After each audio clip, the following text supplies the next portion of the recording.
عید میلاد النبی صلی اللہ علیہ وآلہ وسلم کے موقع پر سرکاری اور نجی ملازمین کے لیے 3 چھٹیوں کا اعلان۔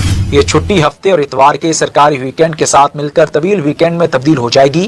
متحدہ عرب امارات نے اعلان کیا ہے کہ پرائیویٹ سیکٹر کے ملازمین کو 5 ستمبر بروز جمعہ عید میلاد النبی صلی اللہ علیہ وآلہ وسلم کے موقع پر 3 دن کی تنخواہ کے ساتھ چھٹی دی جائے گی۔